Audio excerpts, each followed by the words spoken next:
Nimefurahi pia kubarikiwa na wageni wengi ambao wametutembelea katika siku ya leo. Na pia ninashukuru kwa kwaya kwa uimbaji mzuri, kwaya ile ya kwanza iliyoimba na pia iliyomaliza. Mungu awabariki sana. Amina. Lakini pia kanisa hili lina watu wengi, wengine wako kule nje. Wako kule nje kwa sababu nafasi sasa haitoshi. Mzee Mdeme, kanisa hili ni dogo sana na najua kwamba kuna jitihada hapo za jengo ambalo liko nyuma yetu. Tumombe Mungu atusaidie ikiwezekana katika mwaka huu basi angalau liwezekwe juu ili watu wahamie pale kwa ajili ya kufanya ibada. Na kwa sababu ya jambo hili la msingi, unajua nilipokuwa ninaangalia watu wengi wamekaa kule nje, mwingine naweza kuwa najua na mambo na hii, lakini basi kwa sababu Mungu wetu ameona hili, anafanya jitihada kupitia watu wake ili kanisa hilo lipate kuwezekwa. Na kwa sababu hiyo naomba tupate ombi maalum kwa ajili ya jengo hilo ambalo liko nyuma, ikiwezekana katika mwaka huu 2025 Bwana afanye muujiza ili waliwezeke. Jamani, Bwana asifiwe. Ninajua mna mipango na ninajua mna mikakati mmeweka. Lakini basi tuongeze nguvu ya maombi. Kwa sababu hiyo wewe omba kimoyo moyo hapo ulipo. Wakati ninaombea jambo hili na wewe omba. Ombi letu ni moja. Tumwambie Mungu, watu ni wengi na wengine wako kule nje. Jengo liko hapo nyuma, tuwezeshe ili tuelewezeke mwaka huu, watu wa Mungu wapate mahali pa kufanya ibada kwa utulivu. Kwa sababu sasa hivi tumetulia. Kama kungekuwa na mvua hapa ndani tungekuwa tumesimama hapa. Kwa namna hiyo basi, hebu ni waombe wale watakaoweza tusimame mara moja tupate ombi. Omba ombi hilo tu.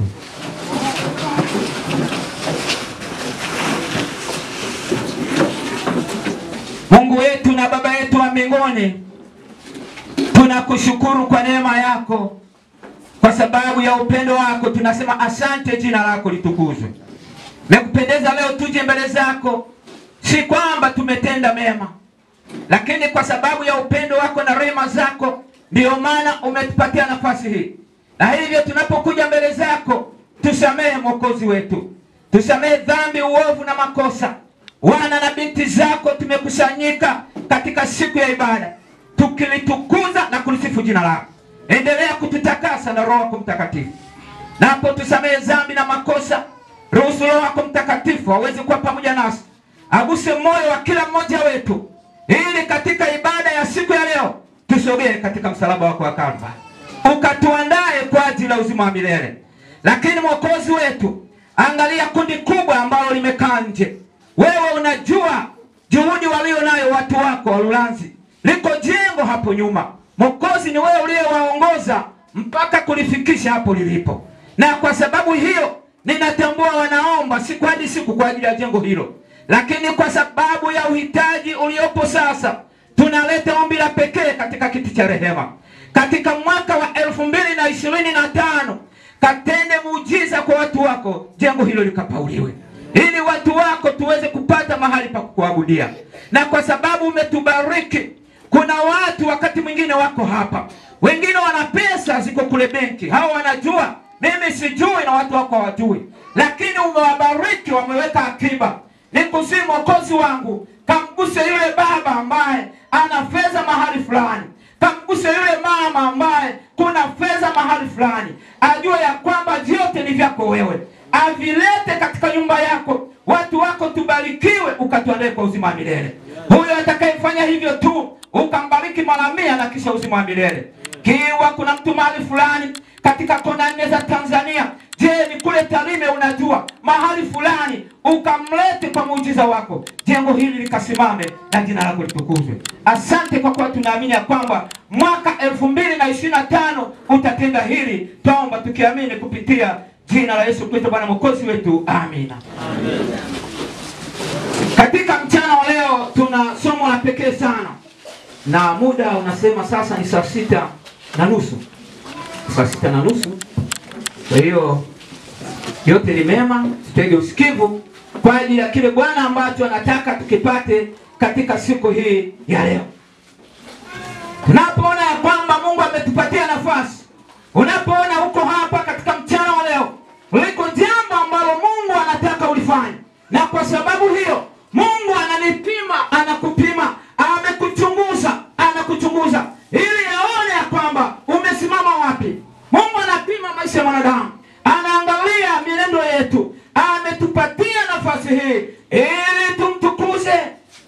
kutukuza.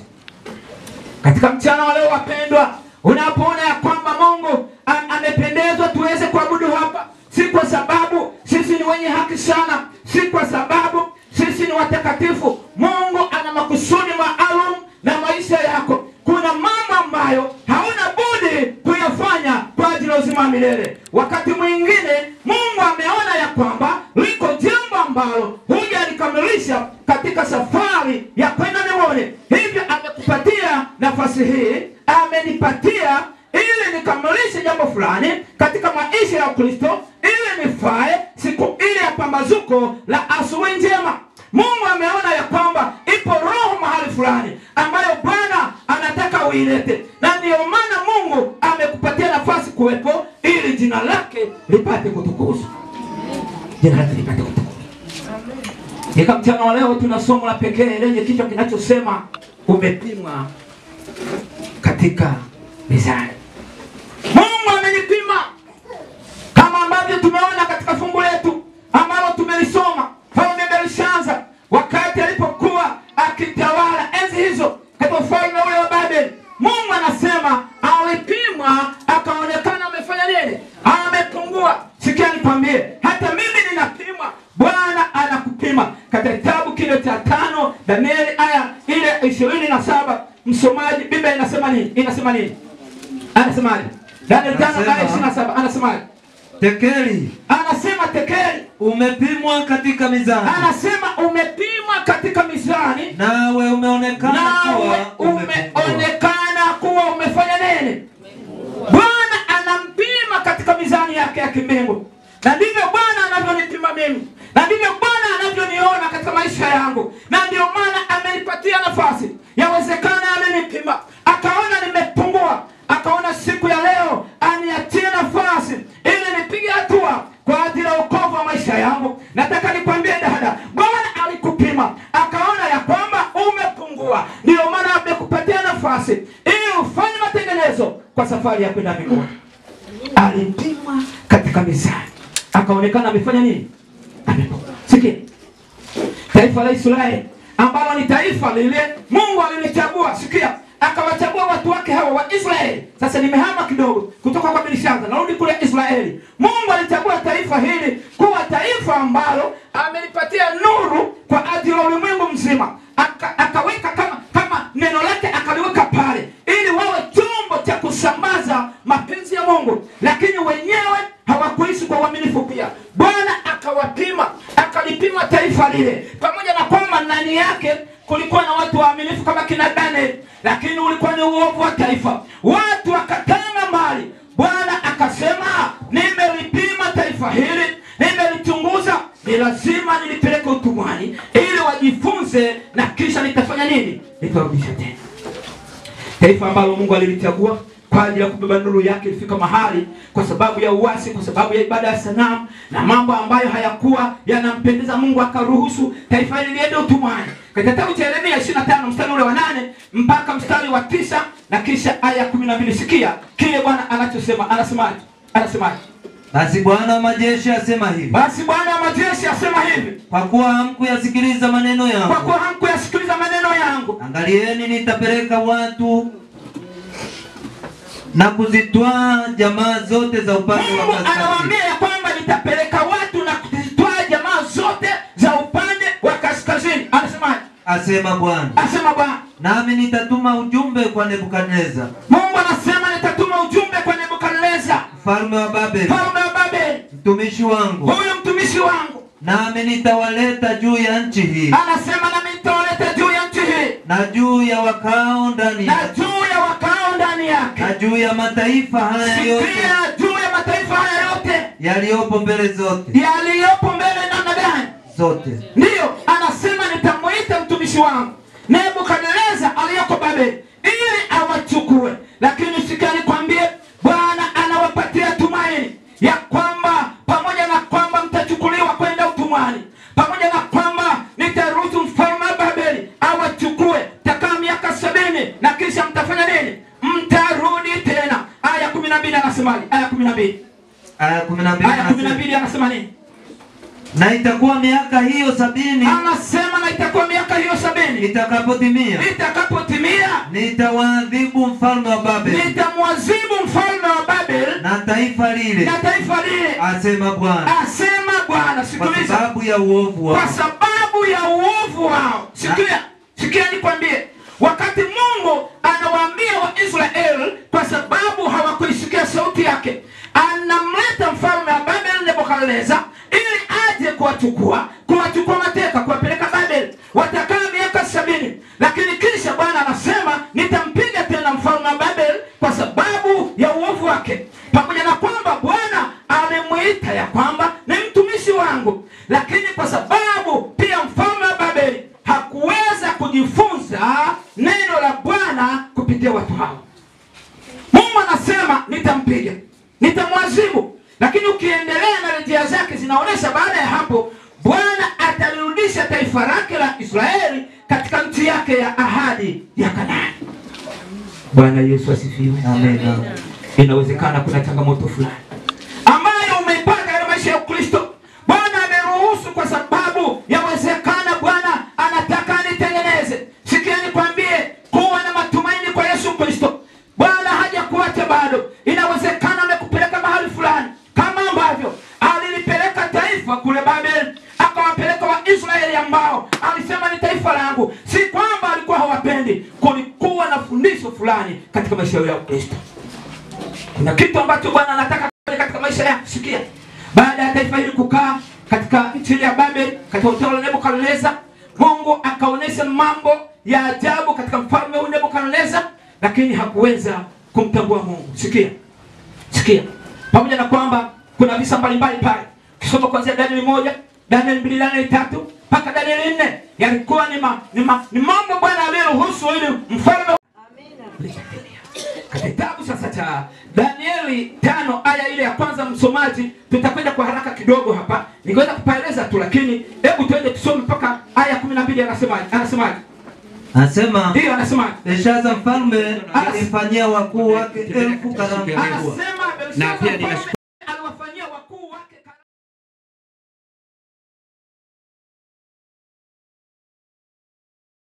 Danieli akaazimu ya kwamba sitajitia unajisi kwa chakula cha mfalme na kwa divai aliyokunywa. Sikia nikwambie, kama utanajisi mwili wako kwa chakula, kama utanajisi mwili wako kwa vinywaji, Roho Mtakatifu hawezi kukaa ndani yako. Danieli alitambua hilo, ya kwamba hili ni hekalu la Mungu, sipaswi kulilisha vitu visivyofaa. Dunia leo imechanganyikiwa. Watu wanakula kila kitu. Mpendwa, unakula vyakula vya ajabu vinanajisi mwili wako. Roho wa Mungu hawezi kupata nafasi. Danieli alijua hilo. Hilo ni jambo la kwanza alipofika Babeli tu. Na alikuwa ni jambo la kwanza la Shetani. Maana alijua kama Danieli akila tu na wale vijana wengine wakila tu, akili zitabadilika, watapokea kwa urahisi mafundisho yaliyojengwa katika msingi wa kipagani. Danieli akasema hapana, sitajitia unajisi. Jamani, Bwana asifiwe. Amen. Mama, tunakwenda katika somo la kana familia katika juma hili. Pale mezani kwako kuna nini? Unaleta vinono mezani kila siku, lakini ibada imekufa. Chakula vizuri na msema chakula ni kitabu na nini, lakini ibada nyumbani haipo ya asubuhi na jioni. Roho Mtakatifu atakaje katika maisha yako? Jambo la kwanza, Danieli alitambua kula na kunywa katika utukufu wa Yesu Kristo ili apate nguvu za kiroho. Jambo la pili, twende yako mambo matatu hapa. Jambo la pili katika Danieli 6 aya ile ya 10. Katika Danieli 6 aya 10 kuna jambo la pili hapa ambalo tunakwenda kuliona kwa Danieli huyu. Anasemaje? Katika Danieli 6 aya 10 mpaka 11. Danieli alikuwa mtu namna gani? Kwanza pale tumeona ya kwamba amekataa chakula cha mfalme kwa sababu anasema siwezi kujitia unajisi kwa chakula cha mfalme. Hivi mwili ukiwa najisi, unaweza Roho wa Mungu akakaa hapo kweli? Hawezi kukaa hapo. Katika Danieli 6 mstari wa 10 mpaka 11 anasemaje? Hata Danieli alipojua ya kuwa wakati huo iliwekwa amri kwamba hakuna kumwabudu Mungu mwingine, alileta mashtaka. Yale maandiko yamekwisha kutiwa sahihi. Hiyo akaingia chumbani mwake. Na madirisha katika chumba chake yalikuwa yamefunguliwa kukabili Yerusalemu. Akapiga magoti mara 3. Kila siku akasali. Akashukuru mbele za Mungu wake. Akashukuru mbele za nani? Za Mungu wake. Kulikuwa na maandiko yalikuwa muhuri. Maana ilitangazwa kwamba abudu mfalme. Na Danieli anamjua Mungu wa mbinguni akasema siko tayari. Kwa sababu yeye anamwamini Mungu. Kila siku anafungua madirisha yake. Anapiga magoti mara ngapi kwa siku? Jamani, mara ngapi kwa siku? Wewe unapiga mara ngapi kwa siku? ukitafuta uso wa Bwana. Ukisoma habari za Daniel, alikuwa na sifa njema. Sio sifa tu za kupatikizwa. Aling'ang'ana na mbingu. Nataka nikwambie wewe baba, kama Daniel aliomba mara 3 kwa siku, wewe unaomba mara ngapi kwa siku? Je, ibada pale nyumbani na watoto wako, mawazo na akili yako umeielekeza kwa nani? Sikia nikwambie, unataka kuokolewa. Nitaokolewaje kama nisiposimama kwa Yesu? Nataka nikwambie, wako wa imani ambao walisimama kwa Yesu, walijua namna ya kula na kunywa, na wakawa watu wa maombi kwa siku mara 3. Anatafuta uso wa Bwana. Danieli akapata nguvu za kiroho. Bwana Yesu asifiwe. Lakini kuna jambo la 3 Danieli ambalo alikuwa amelifanya na nguvu za kiroho zikaja. Jambo la 3 ambalo Danieli alikuwa amefanya katika Danieli 9 mstari wa 1 mpaka 3. Jambo hili nalo pia lina msingi katika maisha yako ya Ukristo, ili unapoishi katika mambo haya na mengine ambayo yatafunua kwako, unatengeneza nguvu ya kiroho. Roho Mtakatifu atakaa ndani yako. Utakuwa mshindi dhidi ya majaribu. Utasimama kulitetea jina la Yesu Kristo. Katika Danieli 9 mstari wa 1 mpaka 3 msomaji anasema jambo la mwaka wa kwanza wa Dario, hata mwaka wa kwanza wa Dario mwana wa Asuero wa uzao wa Wamedi, aliyetawazwa kuwa mfalme juu ya milki ya Wakaldayo, katika mwaka wa kwanza wa kumiliki kwake. Mimi Danieli kwa kuvisoma vitabu. Jambo la 3, Danieli alikuwa msomaji. Anasema mimi Danieli kwa kuvisoma vitabu. Leo kuna vijana ambao wanataka Mungu awapatie nguvu za kiroho. Je, wewe ni msomaji wa vitabu? Ni msomaji wa Biblia? Ni msomaji mkubwa? Akanywa divai mbele ya elfu hao. Belshaza alipokuwa akionja ile divai, anasema Belshaza alipokuwa akionja ile divai, akaamuru wavilete vile vyombo vya dhahabu na fedha, ambavyo baba yake Nebukadneza alivitoa katika hekalu, kama ambavyo Yeremia alisema Nebukadneza alikwenda kuwateka wana wa Israeli, lakini alichukua na vyombo ambavyo vilikuwa vikitumika katika nyumba ya Bwana. Anasemaje? Ili kwamba mfalme na wakuu wake na wake zake na masuria wake wapate kuvinywea. Basi wakavileta vile vyombo vya dhahabu. Biblia inasema wakavileta vile vyombo vitakatifu vya Bwana, vilivyotolewa katika hekalu la Mungu, ambacho kimetolewa katika hekalu la Bwana lililokuwa kwa Yerusalemu, ile hekalu ambalo lilikuwa Yerusalemu. Na mfalme na wakuu wake na wake zake, anasema na wake zake na wazuria wake na masuria wake wakavinywea, wakanywa divai. Mpendwa, wakanywa divai, wakisifu miungu ya dhahabu na ya fedha na ya shaba na ya chuma na ya mti na ya mawe. Saa hiyo mpendwa, nataka nikwambie, wakati wa starehe wakifanya, masuria wamekaa pale, wake zake wamekaa, watu wote wenye hekima wa Babeli wako pale. Biblia inasema wanajimu wako pale, watu wenye akili na ufahamu wako pale. Mfalme akaota kiburi, kwa sababu aliliona taifa liko utumwani kwa muda mrefu. Akafikiria ya kwamba Mungu ni wa kuchezea. Lete vile vyombo tuvinywe. Wakati amevileta pale, Biblia inasema alipoionja divai, akaisifu miungu ya dhahabu, miungu isiyosema, akaisifu, akaitukuza. Nini kilitokea? Rafiki twende, anasema saa hiyo anasema saa hiyo vikatokea vidole vya mkono, anasema vikatokea vidole vya mkono vya nini? Wa mfalme. Hebu rudia. Saa hiyo vikatokea vidole vya mkono wa mwanadamu, vikaandika katika chokaa ya ukuta wa nyumba ya enzi ya mfalme, mahali palipo kikaribia kinara, naye mfalme akakiona. Penda, sikiliza nikwambie, mfalme akakiona kitanga cha ule mkono ulioandika, akakiona kile kitanga cha ule mkono ulioandika. Ndipo uso wa mfalme sikiliza nikwambie, anasema ndipo uso wa mfalme ukafanya nini? Ukabadilika. Fikra zake zikamfadhaisha. Sikia nikwambie, kama ni wewe baba uliyekaa hapo, uko pale nyumbani kwako, umeandaa karamu, umeita marafiki zako, upo katika utawala wako, wewe ni kiongozi fulani, umekaa pale, umeandaa karamu, umeita watu wote, umeita marafiki, na wewe umejiimarisha katika utawala wako. Ghafla ukaona kiganja katika ukuta wa nyumba yako, katika ukuta kiko ukutani. Habari ikoje?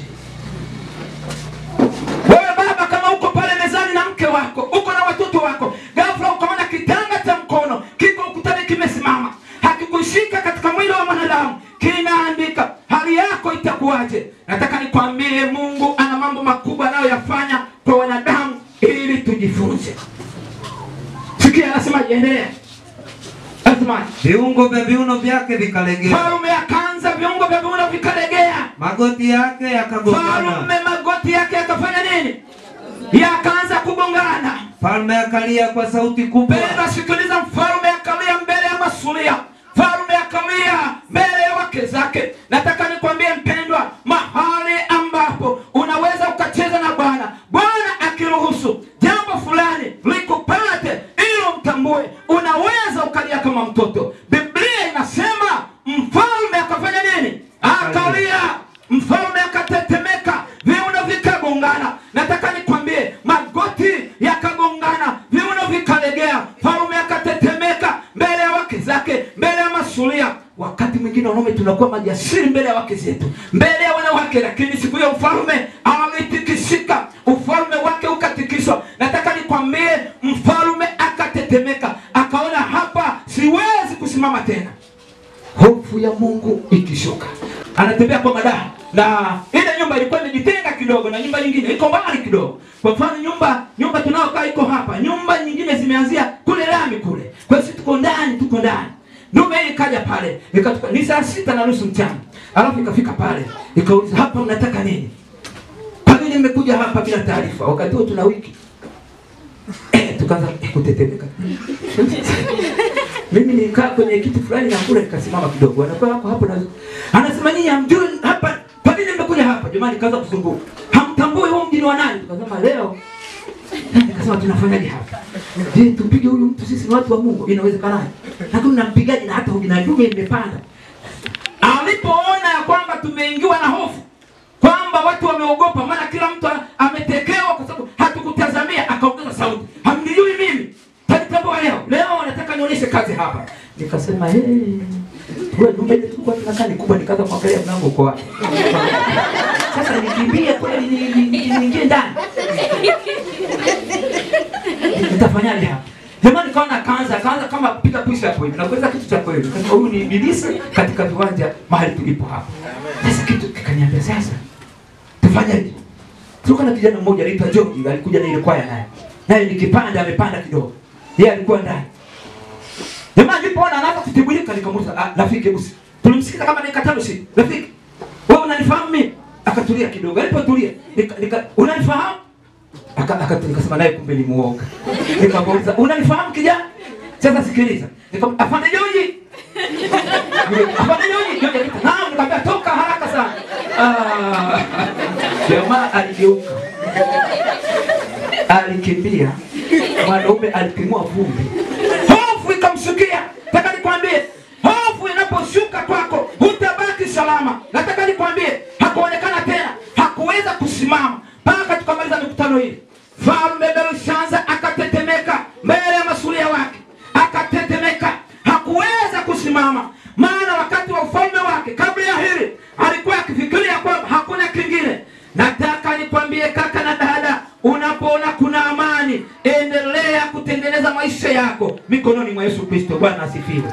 Ili upate uimara katika safari ya kwenda mbinguni. Wakati utakapofika, huwezi kusimama kama huna roho wa Mungu. Umefika mstari 12 rafiki? Bado. Mpaka 12 twende kwa haraka. Anasema, mfalme akalia kwa sauti kubwa. Mfalme akalia kwa sauti kubwa. Akaamuru waletwe wachawi. Na Wakaldayo. Na wanajimu. Mfalme akanena. Akawaambia. Sikiliza nikwambie, mfalme mawazo yake yalikuwa kwa wachawi. Mawazo yake yalikuwa kwa waganga. Japo alikaa na wana wa Israeli, aliona miujiza ambayo Nebukadneza baba yake aliona kwa Danieli. Aliona wakati Danieli amewekwa katika tanuru la moto na hakuungua. Lakini hakuona hayo. Aliona baba yake akifasiriwa njozi katika kitabu cha Danieli 4, ile ya ule mti ambao umekuwa. Alijifunza habari ya Danieli mbele ya sanamu. Wachawi waliposhindwa na wanajimu waliposhindwa, Danieli akaja akafasiri ndoto. Hapa maandiko yanaonyesha Belshaza anawaita wachawi ambao walishindwa kumfasiri Danieli 2. Walishindwa kumletea tafasiri ya ndoto katika Danieli 4, lakini bado amejengeka kwenda kwa wachawi. Nataka nikwambie, ukijengeka usipogeuzwa na Yesu, hata ukweli ukiwekwa wazi hutaweza kuuelewa. Lakini kama Roho wa Mungu ukimruhusu, atatenda katika maisha yako. Bwana asifiwe sana. Nebukadneza kuelewa, anasemaje? Twende kwa haraka. Anasemaje? Belishaza kuelewa, ndio. Nenda mpaka 12 hapo kuna kitu. Mfalme akanena akawaambia wenye hekima wa Babeli. Akamwambia wenye hekima wa Babeli, mtu awaye yote atakayesoma maandiko haya na kunionyesha tafsiri yake, shingo atavikwa mavazi ya rangi ya zambarau, na mkufu wa dhahabu. Mfalme amechanganyikiwa, anasema atakayenionyesha tafsiri na ndoto hii. Baada ya wachawi kuitwa pale, anawaambia wenye hekima wa Babeli, nataka nikwambie kuna mambo hayatawezekana kwa akili za kibinadamu, hayatawezekana kwa maprofesa, hayatawezekana kwa wasomi, yatawezekana kwa jina la Yesu Kristo peke yake. Endelea, anasemaje? Naye atakuwa mtu wa tatu katika ufalme wangu. Basi wakaingia wenye hekima wote wa mfalme, ndio twende. Lakini hawakuweza kuyasoma yale maandiko, wala kumjulisha mfalme tafsiri yake. Nataka nikwambie, ule uzoefu uliozoea ule, kuna siku utakwama. Yale mazoea ambayo umeyazoea, ipo siku ambayo hautakwama tu. Mfalme alizoea kuwatumia wachawi, alizoea kuwatumia wanajimu, hiyo siku wakakwama. Haya mambo ni ya kimbingu, hakuna mwanadamu ambaye anayaweza kufasiri isipokuwa ni Roho wa Mungu ndani yako, ndiyo atakayekuwezesha kujua siri za ufalme wa Mungu. Mfalme Belishaza alitambua ya kwamba haya yanawezekana kwa wachawi, ikashindikana. Uzoefu wako ni je, ni wakwenda kwa waganga? Je, ni wakutumia kutegemea wanadamu? Je, kuweka matumaini kwa watu? Anasema nenda kwa haraka rafiki. Ndipo Mfalme Belishaza akahangaika sana. Uso wake ukabadilika. Na wakuu wake wakafanya nini nao? Wakaona fadhaa. Kama rais anatetemeka, rais analia, wewe utabaki salama. Wote mtalia. Kwa hiyo ukumbi mzima walilia. Belishaza analia, wakuu wake wanalia, wake zake wanalia, masuria wanalia. Nataka nikwambie mpendwa, bila Yesu utalia. Bila Yesu huwezi kusimama.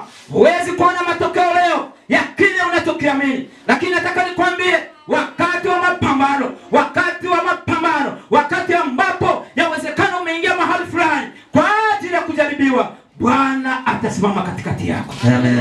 Bwana Yesu asifiwe. Amen. Hebu leo kuona hiyo sherehe. Mfalme analia, masuria wanalia, wana wako wanalia, wenye hekima wanalia. Nani sasa amenyamaza? Nani anamnyamazisha mwingine? Anatafuta mtu mwenye Roho wa Mungu. Ndio hajituliza huko ndani.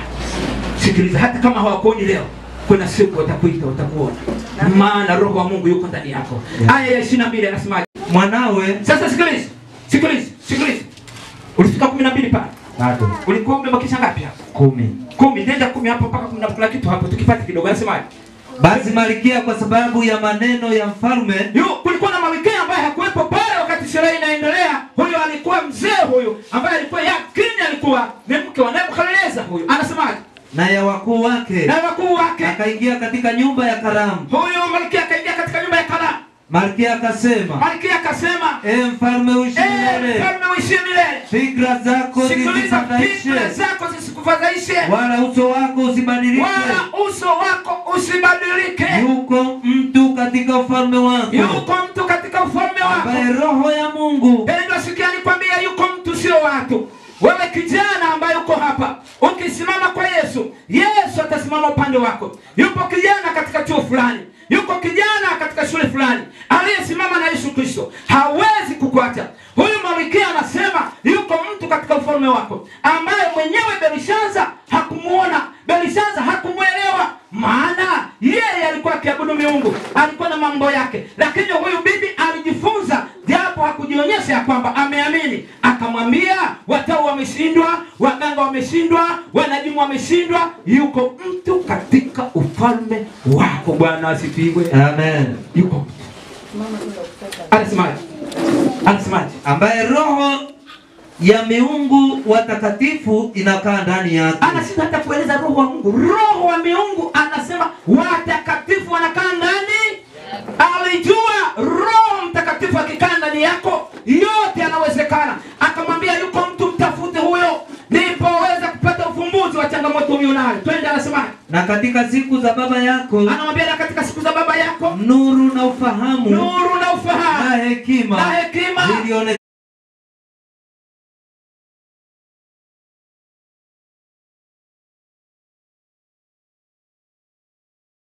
Sikiliza mpendwa, nuru na hekima zinaonekana ndani yake. Nataka nikuulize kijana pale ulipo, je, nuru na hekima zinaonekana ndani yako? Ili ifike siku waulize yule kijana yuko wapi. Je, wewe binti pale ulipo, nuru na hekima zinaonekana ndani yako? Anamwambia, anasema na baba yako na mfalme ndio baba yako ndio akamfanya kuwa mkuu wa waganga, akamfanya kuwa mkuu wa waganga na wachawi na wakaldayo na wanajimu.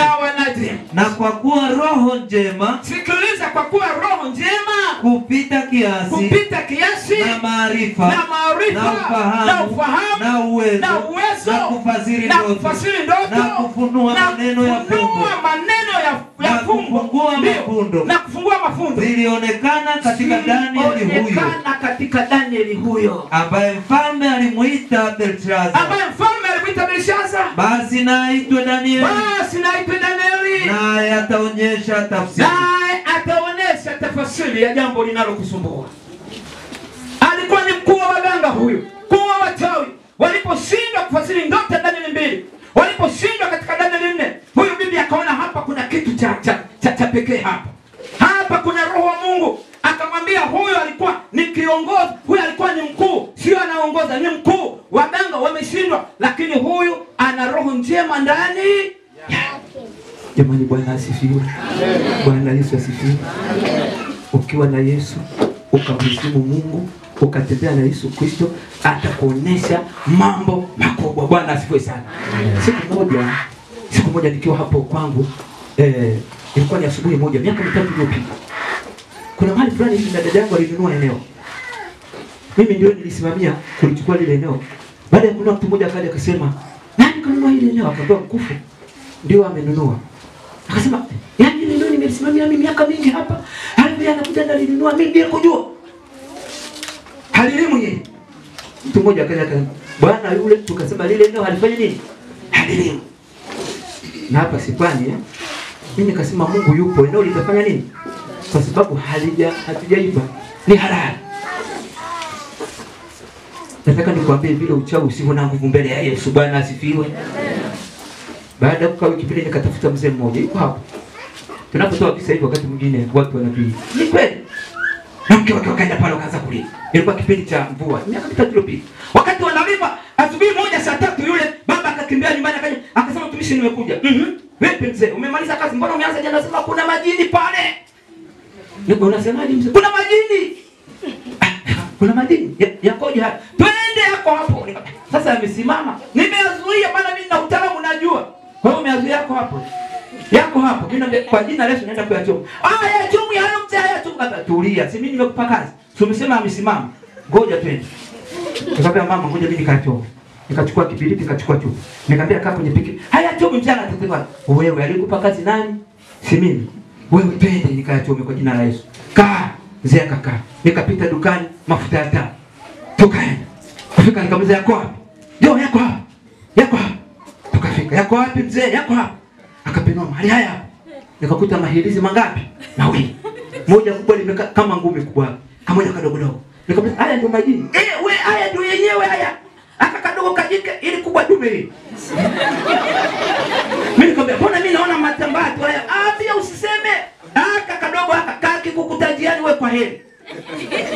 Kwa hiyo mbona yako hapa? Nimeazuia yasiende. Sasa ninayatuma kwa jina la haya chumi na biasa uniache. Kazi ni yangu, shamba ni la nayatuma hapa. Wewe utulie. Mzee akaenda kule atoa maji. Lete kuni, weka mafuta, mwaga kibiriti. Geuza, katoa malenda, geuza kaungua. Ndio mzee, kwa jina la Yesu ameungua. Unalima hulima. ngoja nikafikiri kama ulinisema nije nime mwenyewe. Jioni anapiga simu, basi nitaenda kulima pia kalime kwa jina la Yesu. Biblia inasema ya kwamba huyu Daniel alikuwa ni mkuu wa waganga walishindwa, Daniel akaenda kwa sababu roho wa Mungu alikuwa ndani yake. Sikia nikwambie, kijana wa leo, ukitaka mafanikio katika dunia iliyokanganyikiwa, tulia kwa Yesu, fanya matengenezo, simama na Yesu Kristo, na Yesu hawezi kukuacha. Bwana asifiwe. Bwana Yesu asifiwe. Ukisoma habari hii sasa katika ile 22 aya 22 mpaka 31 nitaeleza tu. Hapa Daniel hapa aliitwa sasa, akaenda kwa mfalme, akaanza sasa kumweleza habari ya ndoto yake, akaanza kumweleza. Kwanza akampiga ubiri ya kwamba wewe hata kwa baba yako hujajifunza. Baba yako Nebukadneza ambaye yeye alikuwa amefanyiwa na Mungu jambo hili, lakini hukunyenyekea. Akamweleza baba yake alivyokula majani kwa muda ule wa miaka 7 akiwa kule porini, yote akamhubiri. Lakini akamwambia, lakini wewe mtoto wake Belshaza hukufanya nini? Hukujifunza kile ambacho baba yako alikifanya, alikiona. Hukujifunza kwa Mungu, lakini wewe ukatengeneza kiburi cha ajabu. Sikiliza rafiki, aya ya 29, aya 29 mpaka 31. Hapo nimeeleza kidogo ili twende kwa haraka. Anasemaje? Twende kwa haraka. Aya ya 29 katika kitabu cha Danieli 5 aya hiyo ya 29. Ndipo Belshaza akatoa amri, na hao wakamvika Danieli vazi ya rangi. Baada ya fasiri wakamvika Danieli vazi ya nini? Ya rangi, ndio rangi ya zambarau. Wakatia mkufu. Hebu rudi hapa, rudi aya ile ya 26. Rudi aya ya 26, kuna kitu hapo. Danieli baada ya kumweleza sasa, anamfasiria ile ndoto yake, kwamba ndoto yake maana yake ni hii. Ndicho ambacho nataka tukongeleshe. Na maandiko yaliyoandikwa ni haya. Mene tekeli na pelesi. Na tafsiri ya maneno haya ni hii. Mene. Mungu ameuhesabu ufalme wako. Na kuukomesha. Tekeli.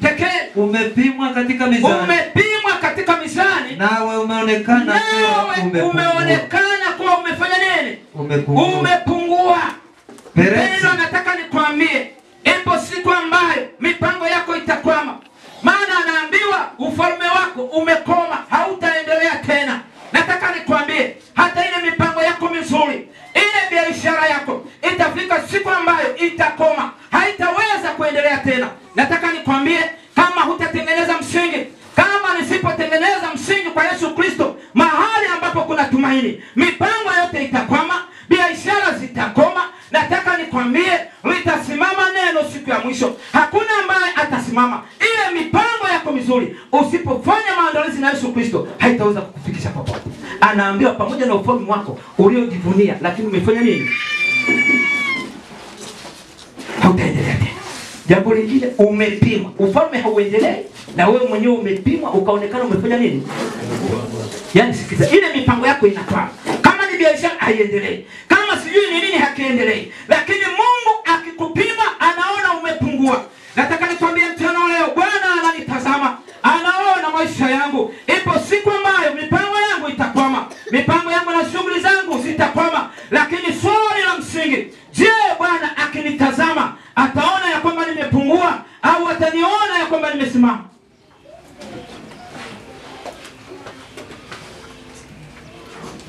Sikiliza. Simama kwa Yesu. Bwana asifiwe sana. Simama kwa Yesu. Fanya biashara, lakini mtazame Mwokozi. Endelea hapo, anasemaje? Maliza, anasemaje? Twende kwa haraka. Peresi ufalme wako umegawanyika. Nao wamepewa Wamedi na nini? Wajemi. Ndipo mwaka 605 hii. Ndio Wamedi na Wajemi wakaja wakichukua utawala. Danieli akamaliza kazi. Na usiku ule mfalme, majeshi yaliingia akamteka, ufalme ukakoma. Akaingia Dario. Yeye mwenyewe amepimwa, ameonekana amepungua. Hivi mbinguni ataenda. Sasa sikiliza, mipango yako na kazi zako zisikuzuie usikutane na Yesu siku anaporudi. Lakini swali linakuja, kwa nini Danieli amepata sifa njema? Ndicho ambacho nataka tukizungumze. Kwa nini Danieli huyu alipata sifa njema, sifa ambayo na wewe mpendwa uitafute kwa maombi na kwa magoti? Kwa nini? Katika Danieli 5:11, turudi pale 5:11 mpaka 12. Kwa nini Daniel huyu anaonekana anasifanya? Kulikuwa na nini ndani yake? Kulikuwa na kitu gani ambacho kijana wa leo ukiwa nacho ndani yako yanawezekana yote yasiyowezekana? Sikia Daniel 5:11 pende. Anasema yuko mtu katika ufalme wako, yuko mtu katika ufalme wako ambaye roho ya miungu watakatifu inakaa ndani yake. Na katika siku za baba yako, nuru na ufahamu na hekima zilionekana ndani yake. Na mfalme Nebukadneza ndiyo baba yako na mfalme wa baba yako. Lugha ya kutumia huyu alikuwa ni mpagani ambaye alikuwa hajajifunza habari za Yesu. Wewe utasema roho wa Mungu, roho wa miungu, wana miungu mingi hawa. Lakini kwa maanisha roho wa Mungu alikuwa ndani ya Danieli, na ndio maana baba yako alimtumia. Katika Danieli 4:9 tuone tena. Wakati mfalme Nebukadneza katika Danieli 4:9 naye anakiri ya kwamba Danieli alikuwa na roho wa Mungu ndani yake. Kwa nini kuna roho wa Mungu ndani ya Danieli? Siri hii ni nini ambayo imefanya Danieli roho atulie katika maisha yake? Anasemaje? Katika Danieli 4:9 anasemaje rafiki? Danieli 4:9 ndio wakuu wa waganga ndio kwa sababu ninajua ya kuwa roho ya miungu watakatifu inakaa ndani yako. Roho wa miungu watakatifu inakaa ndani ya nani? Yako. Ya Danieli. Wakati hao watu wameshindwa, mfalme alikuwa ameota ndio tulia mtu ndio kueleza. Soma Danieli 4. Kwa hiyo wakashindwa, na roho wa miungu anakaa ndani. Vijana shikeni hii kitu. Roho Mtakatifu akikaa ndani yako, yote yanawezekana. Yale yasiyowezekana kwa wanadamu, kwa Mungu yanafanya nini? Danieli alishinda kwa sababu alikuwa na Roho Mtakatifu. Baada ya Belshaza pia kuona ufalme wako umekoma, anaingia mfalme aliyekuwa anaitwa nani? Dario huyu. Tunaona kwamba Dario naye anaingia, anamuona Danieli kwa karibu na anashuhudia jambo hili ya kwamba Roho Mtakatifu yuko ndani yake. Katika kitabu cha Danieli 6:3 twende pale. Kuna kitu tunakitafuta hapa tunapokaribia na mwisho wa hubiri katika mchana wa leo. Katika Danieli 6 mstari ule wa kwanza mpaka wa 3, wakati wa Dario naye pia anamuona Danieli kwa karibu sana. Akiona Roho wa Mungu yuko ndani yake, anasemaje? Twende rafiki. Basi Danieli huyo alipata sifa.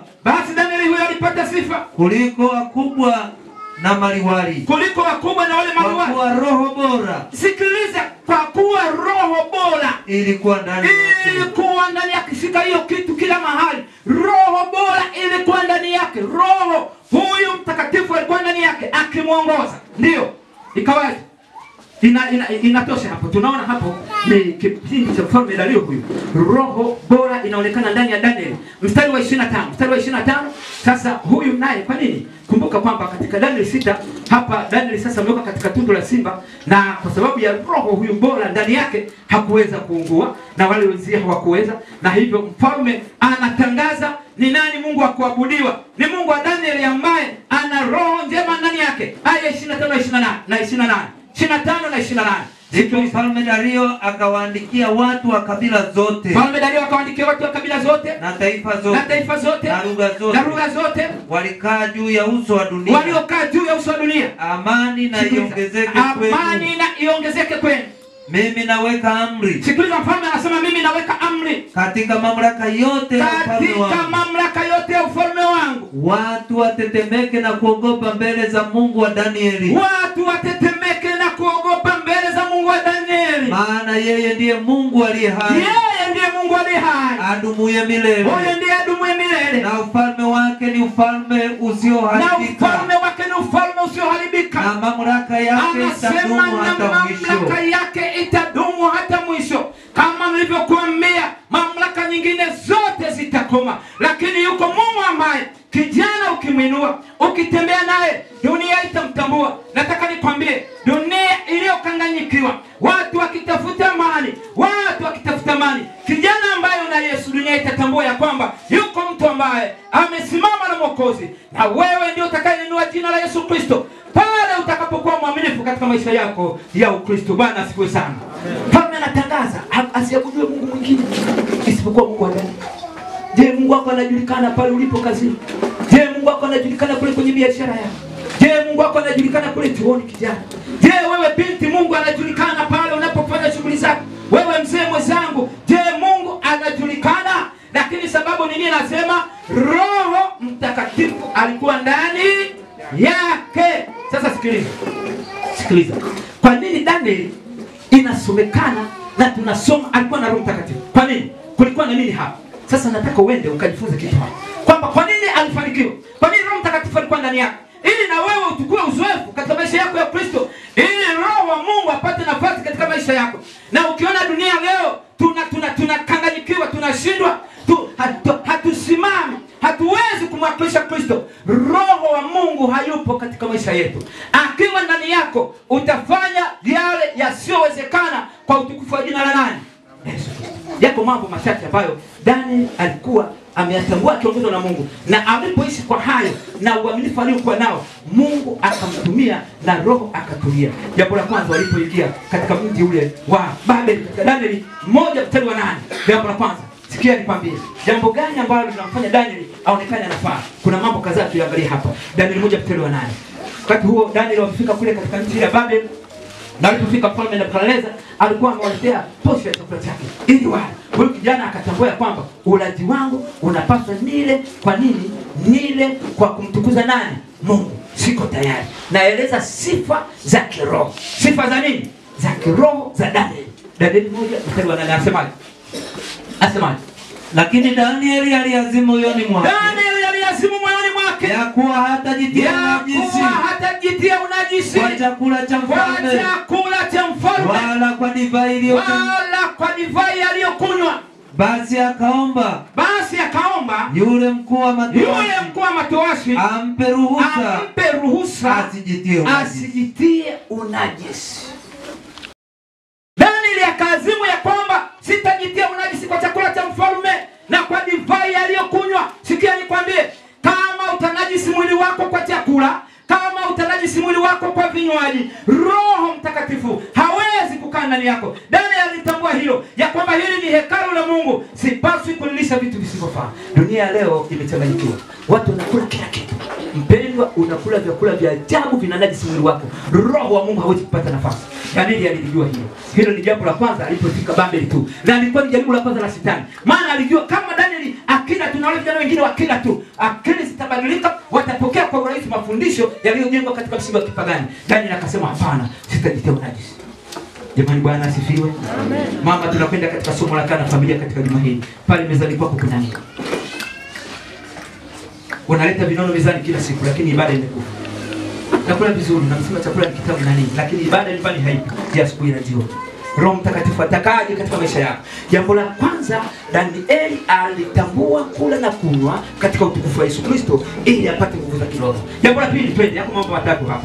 Jambo la pili katika Daniel 6 aya ile ya 10. Katika Daniel 6 aya 10 kuna jambo la pili hapa ambalo tunakwenda kuliona kwa Daniel huyu. Anasemaje? Katika Daniel 6 aya 10 mpaka 11. Daniel alikuwa mtu namna gani? Kwanza pale tumeona ya kwamba amekataa chakula cha mfalme kwa sababu anasema siwezi kujitia unajisi kwa chakula cha mfalme. Hivi mwili ukiwa najisi, unaweza Roho wa Mungu akakaa hapo kweli? Hawezi kukaa hapo. Katika Daniel 6 mstari wa 10 mpaka 11 anasemaje? Hata Danieli alipojua ya kuwa wakati huo iliwekwa amri kwamba hakuna kumwabudu Mungu mwingine, alileta mashtaka. Yale maandiko yamekwisha kutiwa sahihi. Hiyo akaingia chumbani mwake. Na madirisha katika chumba chake yalikuwa yamefunguliwa kukabili Yerusalemu. Akapiga magoti mara 3. Kila siku akasali. Akashukuru mbele za Mungu wake. Akashukuru mbele za nani? Za Mungu wake. Kulikuwa na maandiko yalitoa muhuri. Maana ilitangazwa kwamba abudu mfalme. Na Daniel anamjua Mungu wa mbinguni akasema siko tayari. Kwa sababu yeye anamwamini Mungu. Kila siku anafungua madirisha yake.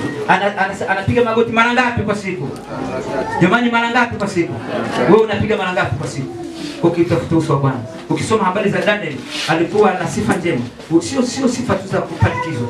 Aling'ang'ana na mbingu. Nataka nikwambie wewe baba, kama Daniel aliomba mara 3 kwa siku, wewe unaomba mara ngapi kwa siku? Je, ibada pale nyumbani na watoto wako, mawazo na akili yako umeielekeza kwa nani? Sikia nikwambie, unataka kuokolewa. Nitaokolewaje kama nisiposimama kwa Yesu? Nataka nikwambie, wako wa imani ambao walisimama kwa Yesu, walijua namna ya kula na kunywa, na wakawa watu wa maombi kwa siku mara 3. Anatafuta uso wa Bwana. Daniel akapata nguvu za kiroho. Bwana Yesu asifiwe. Lakini kuna jambo la tatu Daniel ambalo alikuwa amelifanya na nguvu za kiroho akizikaja. Jambo la tatu ambalo Daniel alikuwa amefanya katika Daniel 9 mstari wa 1 mpaka 3. Jambo hili nalo pia lina msingi katika maisha yako ya Kristo, ili unapoishi katika mambo haya na mengine ambayo yatafunua kwako, unatengeneza nguvu ya roho. Roho Mtakatifu atakaa ndani yako. Utakuwa mshindi dhidi ya majaribu. Utasimama kulitetea jina la Yesu Kristo. Katika Danieli 9 mstari wa 1 mpaka 3 msomaji anasema jambo la mwaka wa kwanza wa Dario, hata mwaka wa kwanza wa Dario mwana wa Ahasuero wa uzao wa Medi aliyetawazwa kuwa mfalme juu ya milki ya Wakaldayo katika mwaka wa kwanza wa kumiliki kwake. Mimi Danieli kwa kuvisoma vitabu. Jambo la tatu, Danieli alikuwa msomaji. Anasema mimi Danieli kwa kuvisoma vitabu. Leo kuna vijana ambao wanataka Mungu awapatie nguvu za roho. Je, wewe ni msomaji wa vitabu? Ni msomaji wa Biblia? Ni msomaji wa vitabu vya roho? Ikiwa ndilo ombi lako mama na baba yangu, ikiwa ndilo ombi lako kijana na wewe binti, kama ndilo ombi lako wewe mtoto, ili uwe kielelezo katika jamii hii tunapokwenda kukaribia kufunga historia ya dunia jana leo, kama ndilo ombi lako,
faraja ninaposafiri duniani.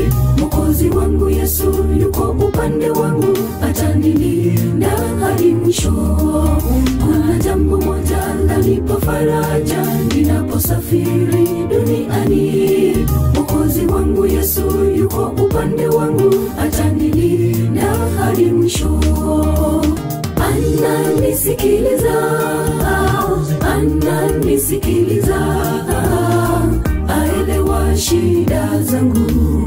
Ananisikiliza, ananisikiliza, ananisikiliza, aelewa shida zangu.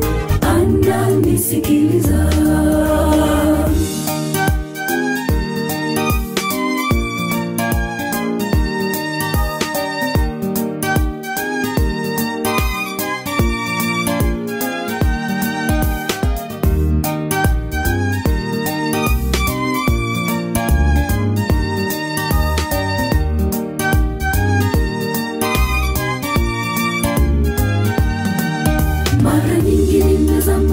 Mawazo nikifikiri shida zangu, lakini nimepata jawabu tosha ya kwamba Yesu anaweza.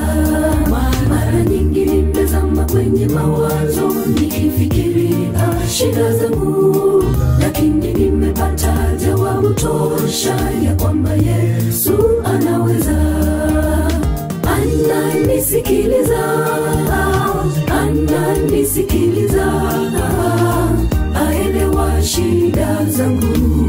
Ananisikiliza, ananisikiliza, ananisikiliza, aelewa shida zangu. Ananisikiliza.